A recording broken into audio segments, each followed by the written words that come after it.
Romila went to a stationery shop and purchased 2 pencils and 3 erasers for ₹9. Okay, Romila जो है उसने 2 pencils खरीदी और 3 खरीदे उसने इरेज़र्स, और टोटल पैसे उसने कितने स्पेंड किए इन दोनों के लिए? ₹9। ठीक है। दूसरी तरफ उसकी friend, her friend Sonali, saw the new variety of pencils and erasers with Romila and she also bought 4 pencils, तो उसने 4 पेंसिल्स खरीदी एंड 6 इरेजर्स, 6 इरेजर्स खरीदे बिल्कुल सेम, और उसने टोटल कितने पैसे स्पेंड किए? ₹18। ठीक है। अब वो कहता है कि रिप्रेजेंट दिस सिचुएशन अलजेब्राइकली, यानी कि इसकी एक तो हमें इक्वेशंस बनानी है एंड ग्राफिकली, फिर इनके हमें ग्राफ ड्रॉ करके देखना है। ठीक है, ओके, फेयर एनफ। अब हम क्या करते हैं कि हमें क्या क्या चीज़ें गिवन है, पहले उसको हम देख लेते हैं ढंग से और फिर देखते हैं कि हमारे वेरिएबल्स क्या हो सकते हैं। ठीक है, देखो 2 पेंसिल्स, 3 इरेजर्स और दोनों की मिला के कॉस्ट कितनी गिवन है? ₹9। ठीक है, लेकिन हमें ये नहीं पता कि एक पेंसिल जो है वो कितने की है, हमें ये नहीं पता कि एक इरेज़र जो है वो कितने का है, राइट। हमें इंडिविजुअली कॉस्ट नहीं पता कि एक पेंसिल कितने की है, एक इरेज़र कितने की है। तो हमें काम करते हैं, let cost of 1 pencil is equal to ₹X, तो उसको मैं X मान लेता हूँ। और सिमिलरली कॉस्ट ऑफ 1 इरेज़र, इसको मैं कितना मान लेता हूँ? से ₹Y। तो रुपीज़ मैं छोड़ रहा हूँ, सिर्फ X और Y लिख रहा हूँ। ठीक है, तो एक पेंसिल की कॉस्ट को अगर मैं X मान लूँ कि X रुपीज़ मैंने स्पेंड किए हैं, और एक इरेज़र की कॉस्ट को मैं Y रुपीज़ मान लूँ, क्योंकि मुझे पता नहीं है कि एक्चुअली कितने कितने रुपए की पेंसिल है, कितने क्या इरेज़र है, तो मैं X और Y मान लेता हूँ। लेकिन अब मुझे ये पता है कि अगर मैं 2 पेंसिल्स खरीदता हूँ, 2 पेंसिल्स मतलब एक पेंसिल्स पे X रुपीज़ जाते हैं, तो 2 पेंसिल्स पे कितने जाएंगे? 2X, X plus X, right. तो 2X हो गया, प्लस एक इरेज़र खरीदने का मैंने कॉस्ट अगर Y माना है, तो 3 इरेज़र्स का कितना आ जाएगा? 3 into y, right, 3 into y हो जाएगा। एक का अगर कॉस्ट मैंने Y माना है, तो 3 का क्या हो जाएगा? Y प्लस वाई, यानी कि 3Y, तो 3 इंटू वाई हो गया। और ये टोटल कितना गिवन है हमें? ₹9। ठीक है, तो ये मेरी पहली इक्वेशन आ गई इन 2 वेरिएबल्स। एक वेरिएबल हो गया X, एक Y, क्योंकि मुझे अभी भी नहीं पता कि कितने की एक पेंसिल है और कितने का एक इरेज़र है। ठीक है, तो ये इनकी वैल्यू वेरी कर सकती है, मुझे नहीं पता। अब दूसरी तरफ सेम चीज़, फिर से वही, एक पेंसिल की कॉस्ट हमने X मानी थी, तो 4 पेंसिल्स की कॉस्ट कितनी हो गई? 4X, प्लस एक इरेज़र की कॉस्ट हमने Y मानी थी, तो 6 इरेज़र्स की कॉस्ट कितनी हो गई? 6Y, और 4 पेंसिल्स और 6 इरेज़र्स, इनकी टोटल कॉस्ट हमें कितनी गिवन है? 18।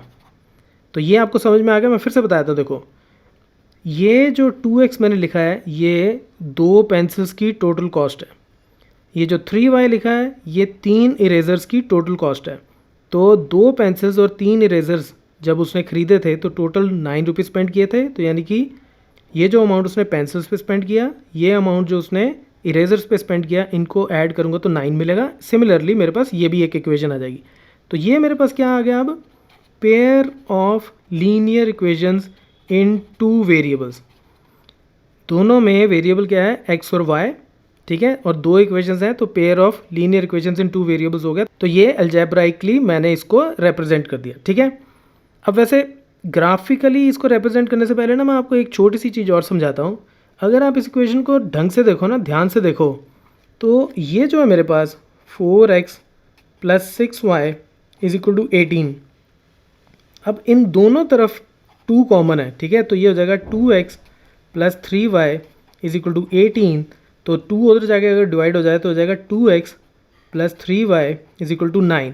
तो अगर आप देखोगे तो ये इक्वेशन और ये इक्वेशन एक्चुअली सेम ही हो गई। तो इसका मतलब ये है कि इसका जब मैं ग्राफ बनाऊंगा, तो ये एक ही लाइन बनेगी इसकी, और उसी के ऊपर इसकी भी लाइन बनेगी, यानी कि इनफाइनाइटली मैनी सॉल्यूशंस होंगे इस particular linear pair of equations के। चलो अब हम एक काम करते हैं, हम इसका टेबल बनाते हैं सबसे पहले।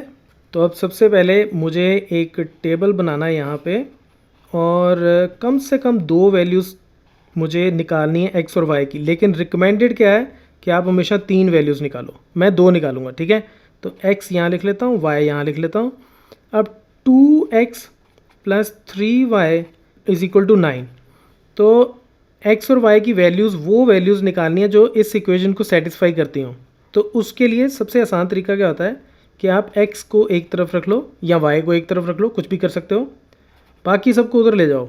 9 माइनस 3y, तो x कितना आ जाएगा 9 माइनस 3y डिवाइडेड बाई 2, ठीक है। अब इसमें आप y की कुछ कुछ वैल्यू डालते जाओ, उससे आपको x की वैल्यू मिलती जाएगी, ठीक है।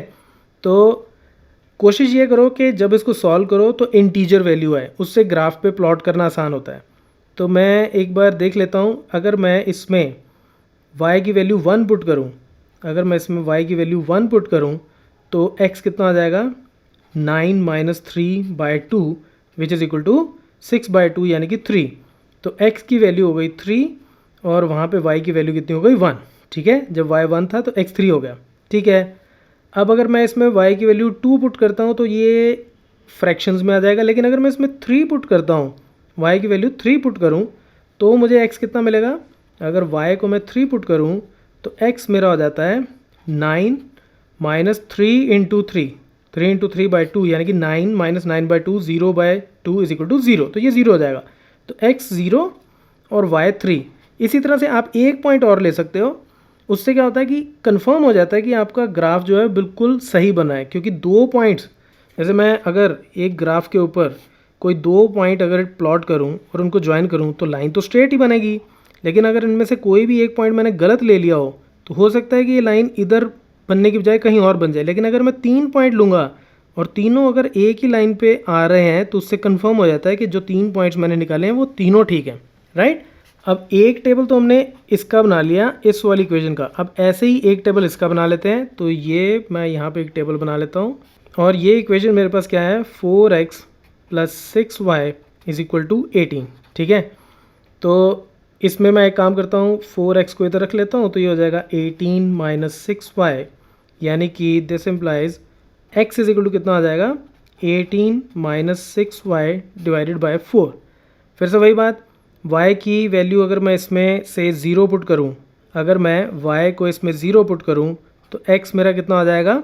तो इस बार मैं थोड़ा सा डिफरेंट ले लेता हूं, मैं y की वैल्यू इसमें 0 पुट करता हूं तो ये हो जाएगा 18 minus 0 by 4 which is equal to 18 by 4। तो वो कितना आ जाएगा 4.5। तो चलो मैं डेसिमल वाली एक वैल्यू ले लेता हूँ 4.5। इसी तरह से y को अगर मैं 1 पुट कर दूँ तो ये कितना आ जाएगा, इसमें y को 1 पुट कर दूँ तो हो जाएगा 18 minus 6 by 4 which is equal to 12 by 4, that is x कितना आ जाएगा मेरे पास 3। तो एक पॉइंट मेरे पास आ गया y 0, x 4.5 और एक पॉइंट आ गया y 1 और x है 3, ठीक है। ये 2 पॉइंट्स आ गए मेरे पास।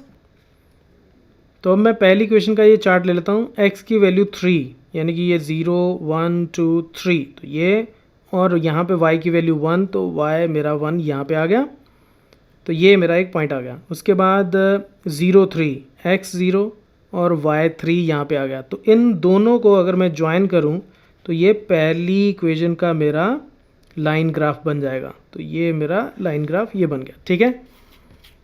अब मैं दूसरी इक्वेशन का ये चार्ट ले लेता हूँ। तो x 4.5 1 2 3 4 5, उसके बीच में ये 4.5 यहाँ आ गया, और y 0 तो मतलब यहीं पे रह गया एक पॉइंट, ठीक है। दूसरा 3 1, तो x की वैल्यू 3 1 2 3 और y की वैल्यू 1 यानी कि यही पॉइंट हो गया। तो इन दोनों को जब ज्वाइन करूँगा तो आप देखोगे ये पहले से ही इसी लाइन पे हैं, तो ये भी सेम ही लाइन है। तो इसका मतलब इसके लिए there are infinitely many solution. दोनों लाइंस एक्चुअली कोइंसाइड कर रही हैं, सेम ही लाइन है, तो इसका मतलब there are infinitely many solutions. अगर सोल्यूशन के बारे में अभी भी थोड़ा सा कन्फ्यूजन है, मैं फिर से बता देता हूँ। x और y की वो वैल्यूज़ जिनको मैं यहाँ पे डालूँ ये पेयर ऑफ लीनियर इक्वेशंस में, तो इसकी लेफ़्ट साइड और राइट साइड आपस में बराबर हो जाए और इसकी भी लेफ़्ट साइड और राइट साइड आपस में बराबर हो जाए, ठीक है। तो ऐसे x और y को, ऐसा x और y इन दोनों पेयर ऑफ लीनियर इक्वेशंस का एक सोल्यूशन होगा, ठीक है। तो वो एक्स और वाई जिसको दोनों इक्वेशन सेटिस्फाई करती हों वो उसका एक सोल्यूशन होता है। और इस केस में ऐसे कितने एक्स और वाई का पेयर एग्जिस्ट करेंगे? इनफाइनाइटली मैनी, क्योंकि ये दोनों लाइंस आपस में कोइंसाइड कर रहे हैं। तो हर एक पॉइंट इस लीनियर इक्वेशन का भी सोल्यूशन है और इस लीनियर इक्वेशन का भी सोल्यूशन है। So that's it from this tutorial. Keep watching मैथमाफिया।